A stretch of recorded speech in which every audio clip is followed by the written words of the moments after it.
Hello, and welcome to another podcast episode here at Roar News. My name is Patrick Schnecker, and I'll be your host. I'm currently sat in Brussels, where I'm recording this exclusive interview directly from the NATO headquarters, where I'm joined by a very special guest. Our guest today is one of the world's most experienced geopolitical experts and one of the most important positions as a leader of global order and international relations. Since 1990, he held many important positions in his field. He served as member of the Romanian Ministry of Foreign Affairs, was the youngest Romanian ambassador to the US at age just 37, became Romania's Minister of Foreign Affairs, was president of Romania's Social Democratic Party, overlapping his tenure as the president of the Romanian Senate, and is currently the NATO Deputy Secretary General. Mr. Mircea Geoană, thank you very much for doing this interview. Thank you for visiting our very modern HQ. I was going to say, it is a very modern studio. It's a very modern building in general. It's the most modern public building in the world. Exceptionally, careful about climate change, and the only international organization in the world where the organization itself, us, the NATO staff, and the embassies of the NATO nations, 32 now with Finland and Sweden, we are coexisting in a small city. So that's unique in a way because we have everyone under the same big roof, which creates a unique atmosphere and camaraderie, if you want, spirit in this organization. I hope you feel that as you walk around. Absolutely. I was going to say, it's like a little community here. Yes. You have, I saw a library. I heard you have a hair salon here where people can get haircuts. We have also a sports center, which is quite Spartan, state-of-the-art, but quite frugal. I think it tells a lot of people here don't have much time apart from working here, so you must live here certain weeks, right? Yeah. Perfect. I was going to start with a little career overview to try and understand how you got here a bit better. Again, as I mentioned, you've had a very long career so far, from the youngest Romanian ambassador to the US, to the leader of your party in Romania, and now one of the top positions at NATO. How do you transition from one very heavy position with a lot of pressure, a lot of stress, to the next? And how do you keep motivated to keep doing so? Listen, when you read someone's CV, short, long, doesn't matter, you tend to present, like you did, which is normal, the highlights of one's man or woman's career. I had many downs in my life. I ran for president and I believed I won, and the morning after I found myself being the loser. I had long periods where I was not in politics. I'm very proud of the fact that I basically founded the Aspen Institute in Romania, and thousands of young leaders have been trained by the institute I founded with a number of friends. I also was not in diplomacy or politics from the beginning. In communist Romania, I graduated from the Polytechnic University of Bucharest. I was an engineer working on construction sites, and then becoming a diplomat, and also going to the law school after engineering, and then going to ENA in France, and then going to have a PhD in economics. So what I'm just trying to say, that if you want to have this kind of longevity and success in whatever career, you have to be always ready to say there will be also tough moments. You have to have the strength to regroup and bounce back. And secondly, your education never ends. You graduate a university, a college, wherever, and you believe now is done. And then you eventually go to a master degree or a PhD. It's never over. So after I will finish with public life, because I have the intention to continue in public life for many years to come, as long as I'm healthy, of course. I look forward to going back to a university and study history. I'm not joking. Yeah. Because I still believe that there is something in my education in the broad sense of the term. Mm-hmm. So if there is a small lesson from me to the young ones that are watching this podcast, is that moments in life are great and bad, but if you invest in yourself and you stay strong in your beliefs and you're good at what you do, there will be always another chance for you to rebound and move forward. You mentioned that it wasn't always politics. In communist Romania, you said you graduated from the Polytechnic in Bucharest, and you didn't particularly have plans to go into diplomacy, into politics, even NATO. But in your early years in diplomacy, in politics, there seems to be a pattern in which your end goal always seemed to be NATO. Is that true? I mean, you took when you were at ENA, you took the NATO course or after ENA, you took the NATO course on democratic institutions. Let's not forget that in 2002, under your tenure as the foreign minister in Romania, you successfully got NATO to admit Romania, then successfully being ratified in 2004. Was NATO always your dream? No, the dream of my generation, including myself, because I'm not alone in this, I think the whole Romanian nation wanted, after the fall of communism, one thing, many things, but one strategic thing, which is to go back into the West. Mm-hmm.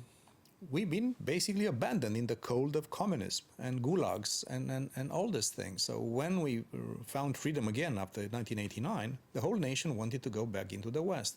So NATO is just an expression, and it's an institution, which is a great one.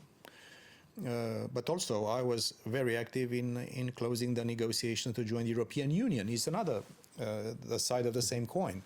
I started when I was foreign minister, Romania's accession into the OECD, the club of advanced nations. Unfortunately, Romania is still not there. I chaired the OSCE. I was, as a foreign minister, in the Security Council of the UN twice with my country, Romania.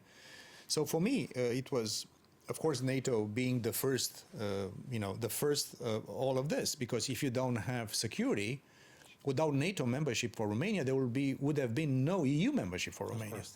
So, in a way, it's symbolical that I started as a young ambassador of Romania in the US, trying to get my country into NATO. We failed the first time, speaking of perseverance. And it's a sort of an arc over time. I'm now leading NATO. But NATO is a big part of what I believe in, but is also just, if you want, the tip of the iceberg, which is, in fact, a historical comeback of Romania into its natural family of democracies, of free nations, part of the democratic West. That's the real, mission of my generation and also the younger generation of Romanians. So I hear, and speaking of, post-communist Romania, the shift to the West, or the attempted shift to the West, which I agree many Romanians nowadays, or still nowadays, share, that Romania is still falling behind in many aspects, and it still wants to join or is very happy to be a part of NATO, of the European Union. So moving into the kind of geopolitics section of this interview, which it would be like having Bill Gates in front of me and not asking him how to make money. Let's start with Russia. NATO and yourself in particular have had a very consistent stance since the beginning of the recent war in 22. Your position has consistently been pro-Ukraine. The West has to defend Ukraine, they have to sponsor Ukraine, and they have to show political support to President Zelensky and his government. Why do you think it's so important for the West, in particular big countries, the UK, the US, France, to support Ukraine in these moments? Now, let's put these things in context. We are now recording this interview, I think, a few weeks before the NATO summit in Washington, the 75th anniversary summit of this great alliance. And I was talking to my colleagues here and reading a little bit as we are preparing the summit. In 2014, so 10 years ago only, Russia was taking part in NATO summits. In our documents, Russia was described only 10 years ago as a strategic partner to NATO. So NATO has never been interested in having tense adversarial relations to Russia. It's not us. In the NATO-Russia Founding Act in some years back, Russia recognizes, as they did in the OSCE, in the UN, that they recognize the rights of European nations to choose the alliance they choose freely. So there was a Russia that was basically trying to cooperate with the West, and NATO was exceptionally open in cooperating with Russia. We have no intention, not even today, to be aggressive against Russia. What happened in Russia, that's quite interesting, because it's not only the war in Ukraine. It was a pattern of changing gears and shifting to an anti-Western stance as a nation, as ideology, as economy, as military, as foreign policy. And I think this is quite interesting to see how Russia came to the conclusion that they are basically, invading an innocent country. It was not in Ukraine. They occupied Crimea before, they went into Georgia. And many of the European nations in NATO or outside of NATO, they believed, this is not something which is indicating a shift in Russia's foreign policy and strategic view of the world. Unfortunately, many allies were wrong. Russia basically switched to this thing. And why do we help Ukraine? Number one, it's a matter of principle. Basically, our treaty, the Washington Treaty, says that every nation in the Euro-Atlantic area, if they choose so and if they're ready, they can join the alliance. Secondly, the UN Charter says the same thing. Nations around the world can choose freely the kind of foreign policy and belonging that they want to have. Some are in ASEAN, some are in G7, others are in whatever they want to do. Nobody tells them what to do or not to do. Thirdly, Ukraine itself has the right to exist as a nation. There's a nation that is forged under war. And I believe, and also from strategic reasons. So let's say that we leave Ukraine, hypothetically, alone. They will probably not be able to resist against a much bigger and aggressive Russia. And Russia probably will prevail and take back this country to their sphere of influence. What is the lesson learned by others, by China, by Iran, by others, and also be the lesson for Europe, that if a nation tries to decide freely which way to go, it means that you leave them in the dark. And then Russia will be emboldened, because there is an old Russian, not only Soviet Union, it's way before, a sort of a propensity to occupy more land and more land and more land. And remember the days in which they were conquering, Scandinavia, or they were attacking Finland in the Second World War. So what we are doing in helping Ukraine is, number one, respecting our principles, helping an innocent nation that is bleeding every day to defend its sovereignty and its freedom. And thirdly, because the consequences of a law of a jungle, when the aggressor gets across a neighbor and tries to basically annihilate them, going unpunished or unresponded to, this will be a very bad example for the future. And the question is, for all of us, especially the young ones, what world do you like to live in? One that is governed by rules, or one which is governed by the law of the jungle? And that's why helping Ukraine is something that makes all the sense in the world, politically, morally, strategically, and as a way to really indicate that this crazy world is at least manageable, if not predictable. Going off from this idea that NATO isn't actually anti-Russia, it's never been anti-Russia per se. What do you make of the argument, which quite a few people have been making, to counter NATO or international support for the Ukrainian government at the moment, which is Russia's invasion of Ukraine in February 22 was justified because Ukraine was flirting with NATO, and many of Russia's neighbors, two others, were flirting per se with NATO, and therefore it makes the invasion justified because it basically implements a sort of threat to Russia from the Russian perspective. There's this sort of vision that these countries want this very strong, the strongest military alliance in the world, and want to be a part of it in order to threaten Russia, whether militarily, politically, economically, even through sanctions. What do you make of this argument? Remember the Maidan, how it started? Because that's interesting. Say what triggers this Russian aggressiveness. It was not about NATO. It was only, I think, 20% of Ukrainians at that time that believed that NATO is the destination for their country. It was about the European Union. It was about economy, about free trade, freedom of movement. They wanted to be part of a democratic and prosperous Europe. What's wrong with that? So there was no discussion about NATO in Ukraine or about Ukraine, not a single moment. They just tried to go into the European Union. Why? Why? Because you live much better in the EU. You don't get kidnapped or assassinated in a gulag in democratic Europe. So the whole thing started as an attempt by Russia to basically inhibit this European direction of Ukraine. And then, of course, the war started for this huge miscalculation by Russia. Go and ask a young Swedish or Finnish, colleague of yours, if you have, probably you have in your universities, there are many of them. Sweden has been a neutral country in Europe since 1812, since the Napoleon Wars. And Finland has been a neutral country in Europe since the Second World War. And all of a sudden they asked to join NATO. Has NATO gone and knocked on the door of the Swedes and the Finns? Come to us. No. They consider themselves as democratic nations. They went to this trauma that Russia is becoming aggressive again, and they trying to find shelter from Russia. So there's absolutely no aggressiveness from our side to Russia. But if a country believes that Russia is a danger to their national security and they want to join us, they are more than welcome. The same thing with Ukraine. We never had the intention to go and have Ukraine as as an aggressive stance against Russia. Ukraine wanted to come towards us. What do we say? You're in the sphere of influence of Russia, don't touch it. That's against international law, and this is not the spirit of Europe and the spirit of NATO.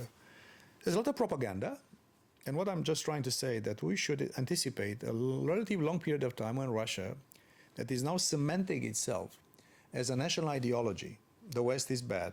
The West wants our disappearance. The West is decadent. All this anti-Western, anti-American, anti-NATO, anti-EU rhetoric has become a sort of a new narrative for the justification of this regime to hang on to power. The second thing, they are reorganizing their economy on war footing.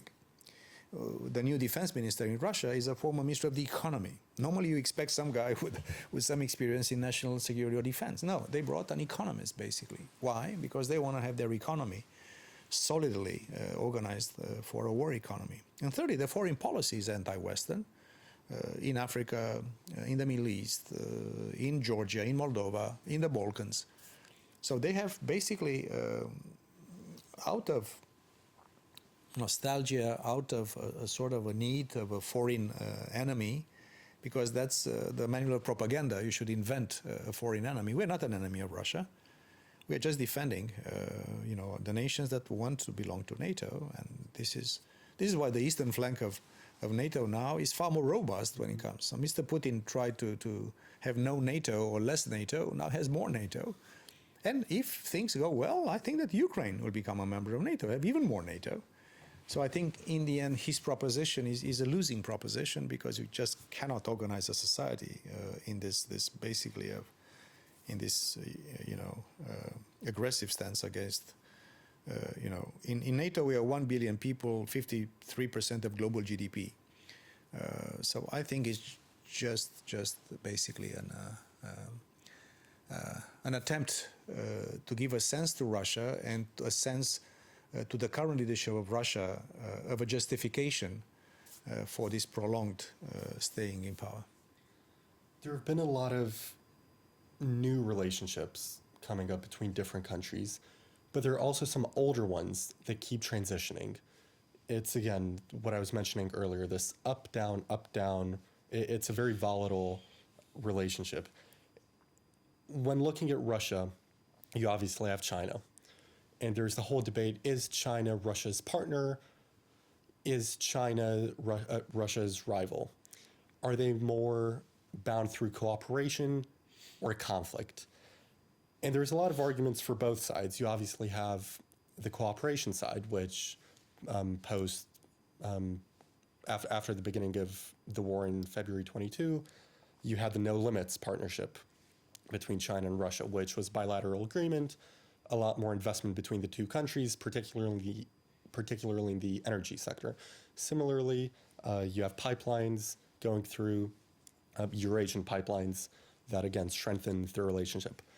On the other hand, many people look at China and say, well, it's using Russia on the one hand for that Eurasian connection. But on the other hand, it's also trying to assert more of its dominance, both on the West, of course, but also on Russia, expanding its energy sector in Africa, as you mentioned. And again, it's striking a lot of trade deals, oil deals particularly, with a lot of nations that border Russia. What do you say to this? Is China more of a rival to Russia, or are they a more strategic partnership? Many people believed, including in Europe, or even the US, or Canada, UK, in the West, Japan, others, that there are some form of automatic brakes, if you want, to the partnership, no limits partnership between Russia and China, just because there is rivalry, historical, geographical, name it. But as things evolve, we see a true alignment between the two countries.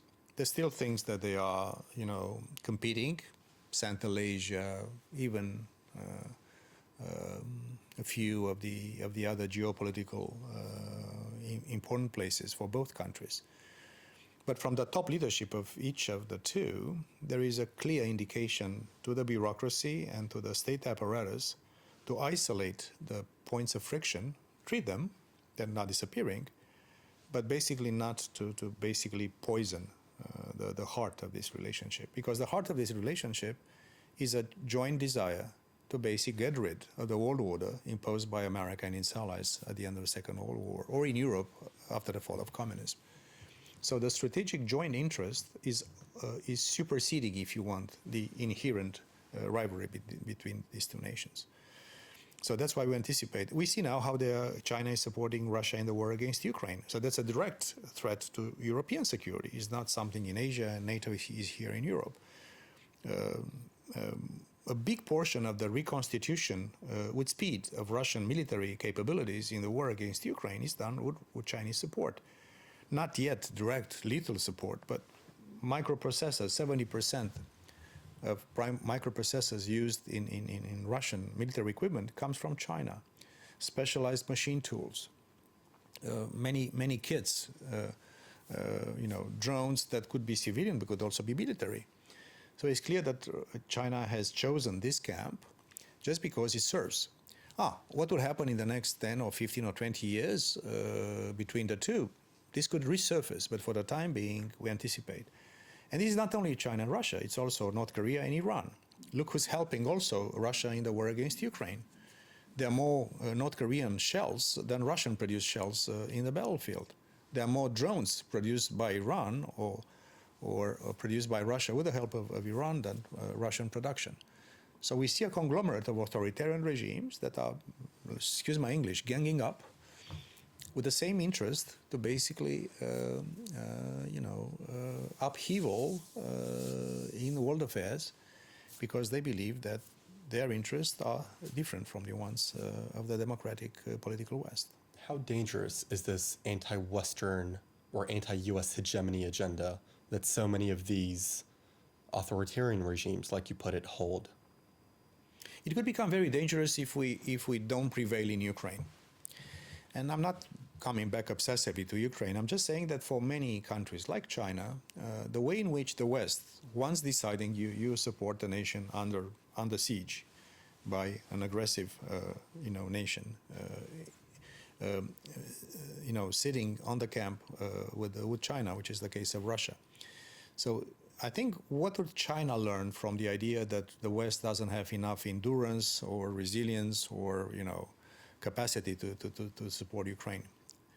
They will understand that aggression pays off. There will be an invitation for China or Russia to continue the same way, because we are not in the situation to support those countries. So even Ukraine is a European war, and many in the global South say, this is your war. You are never interested in our wars. When something happens to us, you don't go to the rescue of I don't know what country in Africa or some place in the Middle East. But what I'm trying to say also to the countries that are basically neither on the Western camp nor on the China-Russia camp, that they're basically in a way sitting on the fence and hedging. Also for them, it would be a huge lesson of which of these two rival camps have more strength, not only military strength but also economic strength. That's why the recent conversation. Look at the G20 summit declaration and the press conference between Prime Minister Modi and President Biden about the India, Middle East, Europe corridor. It's obvious that also geoeconomically there is a competition to be made to the Belt and Road that China is funding. And many people in the West, including in the US, including in Europe, they complain that Russia and China, they're occupying big portions of Africa with Wagner Group or with a very aggressive economic policy, but we also have to ask ourselves, is not NATO asking this? I'm asking as a citizen of the free world. We should also give these countries a better deal, including economic deal, preach less, be a little bit more humble, listen more, and also put some money on the table, because the other guys are offering either security through now the Africa Accord, former Wagner, or through deals that China is offering to them. So I think this is a moment of huge inflection in the world, and this war in Ukraine is very indicative, other than its complexity and difficulty for European security, is basically, if you want, a sort of a flagship of the way in which the world will look like in the future. So also for the ones who are not that interested in Europe or in Ukraine or whatever NATO does or not does not do for Ukraine, think of Ukraine as basically an indicator of the state of world affairs, an indicator of how the world will look like. If Ukraine prevails, I think we'll have a more stable world. If, God forbid, Ukraine doesn't prevail, I think we'll have a more dangerous world. Are we finally seeing the moment where the free world, as you put it, is uniting more than ever to fight with these authoritarian regimes? We've seen, obviously, with the war in Ukraine, I'd say 99% of the West has firmly allied with the Ukraine. Of course, there's some hiccups here and there. We see this in the U.S. Congress every other week, where one week they pass a financial bill to support Ukraine. The other week, they're very against it. It's, again, a very volatile Congress, but that's American politics in general. But then we've seen it this year, since the recent conflict in the Middle East between Israel and Hamas. We've seen a lot of nations in the Middle East, I don't want to use the word ally, but they've come closer to an agreement with Israel. A lot of Arab countries, Saudi Arabia, Egypt, even Jordan, and they've started to publicly stand up, even more so behind the scenes, against regimes such as the Islamic Republic of Iran after the drone strikes in Israel, and after their funding of their three, as people call them, terror proxies. You have Hamas, Hezbollah, and the Houthis, the three primary ones. And we've seen, as I mentioned, Saudi Arabia, Egypt, Jordan, and several more, to some extent unite with Israel, with the US, with the West, in this battle against authoritarian regimes, against terrorism, and I suppose for the free world to prevail. Is this how you'd interpret that situation as well? I mentioned a little bit the fact that, I think a natural conclusion to this very, very dangerous world is for all of us, democracies, to stay united. And of course, democracies have always this kind of cycle of elections and cycle of America has this historical isolationism, internationalism kind of thing. That's an American issue, and this is something we all have to respect. Like, France has its own thing, and Romania has its own thing. That's normal. But I think on aggregate, that's why we have the Indo-Pacific partners coming for the third summit in a row to our summits in Japan, South Korea, Australia, New Zealand. Why? Because we are part of the same family of democratic free nations. But I think it would be a mistake for us to basically look at the whole world. So these authoritarian regimes like China, Russia, Iran, and North Korea, that's one subgroup. But many of the other countries are just trying to find a better seat at the new table of the new world order in the making. And you mentioned Saudi Arabia. I'm also mentioning Indonesia. I'm also you mentioned Egypt. I also mentioned Nigeria. Some people mention Argentina, Brazil, or South Africa. There are many countries, and many other, even smaller countries, that have a decisive regional role. Vietnam is a very important country. It's not top tier, but it's nonetheless a very significant country for the balance of power and the realities. Or the Philippines. Don't forget that Philippines and Thailand are also treaty allies. And of course, the Middle East is so volatile and so complicated that I strongly believe that, of course, this conflict in Gaza is so complicated and is still fueling itself. There's a lot of Iranian proxies. Also in Iraq, there are militias that are funded in the same logic. But I believe that if all of us would come with a real proposition, Abraham Accords was one of those, to these countries that have a concern about Iran. They also want for themselves a better deal. The Saudis want a better deal. That's why they are negotiating with the US, and at the same time they are also flirting with BRICS. You see the same thing with, I don't know, Brazil or Argentina was, before this current president, they were flirting with BRICS, now they say they don't want to do.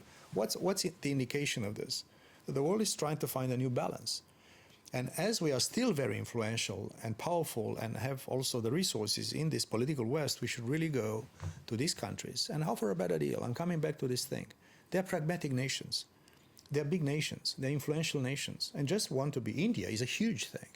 You have to respect India's, their tradition of non-alignment from the past. It's a huge democracy. It's a transformative nation in terms of technology and the number of, engineers they have. So for each of these countries, there's not always a standard procedure. NATO, in some places, is not useful that much because we have a reputation of being a big defense organization. Not true, propaganda, but in some places, EU is better equipped. In some places, there's a combination of nations being equipped. So I think we have to really put all our imagination, our resolve, and our money and political influence on the table just to make sure that we tailor this kind of better offers to these countries. If not, we'll continue to be much larger in terms of economic strength, in terms of military might, but these countries will try to go to a better deal. And this is nothing mercantilistic in what I'm saying. That's geopolitics, that's history. Nations want to really be at a better position at the decision-making table. And if the UN is difficult to reform, because normally that should be a place where you have more than 5 nations in the Security Council and all things like that, difficult because of the difficult membership of the Security Council, I think nothing should stop us from having Abraham Accords, to have the India, Middle East, Europe Economic Corridor, to go to these countries with a really multifaceted, respectful, offer, from Mauritania all the way to Ghana, and from Egypt and Nigeria all the way to Saudi Arabia. So I believe that, and again, I'm not speaking as NATO, I'm speaking as a person with a little bit of experience into this. I think the tilting of global balance will depend on how united the West remains, and I think we'll remain united because we need each other more than ever. But also, this will be probably decided by the rest of the nations that today are not part in neither of the two camps. And I think we need as many of these countries understanding that living in democracy, having prosperity, and having a decent economic future for those nations is much easier to be acquired through us, with our help, with our partnership, than with this kind of counter proposition that China, Russia, and the others are trying to make to them. Before we come to a close, if I could ask you to give the audience, which I can assure you will be, at least the majority will be young students like myself, what is your message for the young generation during these turbulent times, who is, for the most part, getting their news from social media, who isn't always seeing all the different sides of the story? Nowadays, we're often pretty closed-minded. And I say this as a young student myself, more so than we're supposed to be. And we often look up to leaders like yourself, to leaders of countries. We often criticize, but we also sometimes praise. What is your message for the next year, for the next few years, of how geopolitics will evolve, how these ongoing conflicts that are way too many, how they will evolve, and whether the young generation should still hope, should still dream, or whether we should just succumb to these conflicts and continue in this negative and ultra-realist mindset? No generation of youngsters have or will stop dreaming. That's part of the more romantic, if you want, the beautiful part of life. When you when you grow, when you mature, when you become yourself. So I cannot give advice to no one, but I say don't look up to anyone. Of course, we have models, we can have inspiration from others, we can have even mentorship, which is much better than imitating someone. Just try to look into yourself. How can you become a more accomplished, a more successful, a more true to yourself adult? True to yourself. I always give to when I go to so many universities, and I'm so happy that we are together in this interview of ours. Just try to look at yourself and try to have some form of introspection. Which are the values driving you? And they're not identical. Yours could be different from a colleague's, somebody with a different background, ethnic, religious, geographical, God knows. We are not the same. So I always encourage the young ones, number one, to look into themselves and see which are if you want, the moral compass, if you want. What makes you tick? And try to remember that as you grow older, inevitably you also have success and failure in life. You risk to become more cynical. You risk just to basically not fulfill your potential, because your potential is immense. Americans say the sky is the limit. This is the truth. So the first humble advice is try to be true to yourselves and try to find who you are, what makes you really feel, and what really makes you really feel accomplished in life. And try to stay true as much as you can to that thing. Because the world that you'll be living through will be huge trepidation. This will not stabilize anytime soon. This is an age of immense turbulence. And if you don't find that kind of quiet, calm conviction of yours in life, you'll be tempted to be thrown from one idea to the other, to one social media to the other, to whatever ideas that might. So the first line of defense for your success is basically yourself. And try to be active in life. I'm not saying that everyone should get into politics, but try to give something to society, because our society is also finding its new equilibrium. It's not only geopolitical. The human society is trying frantically to find a new balance between security and economy, between technology and how we live, how we work, how we communicate, how we do these interviews. So I have immense faith and trust that the young ones will be the ones who will be saving us from this crazy world, because so I'm not that pessimistic that sometimes, of course, there are bubbles of communication, and you just meet only with the online, mainly with the guys who believe the same thing like you do. So if there is an advice, just try to stay out of your bubble. Try to think with your own mind, and automatically there will be a sort of a self-selection of what you basically digest as information and how you shape your convictions and your actions in life. I have immense faith that the young ones from Europe and from Africa and even from China and Russia one day, they will be basically understanding that probably I'm still under the impression of my young years in communist Romania. It's my experience. I cannot say it's the same one for you guys. But I say there's nothing more precious than freedom. There's nothing more precious than to be able to choose your life. Not someone else to tell you what you do, or to have basically marks on your social media posting like China and others are doing. I believe that freedom in the end is the most precious thing that we have. Use it. Invest in yourself, trust yourselves, and stay true to your young years beliefs. That's the only modest advice I could give.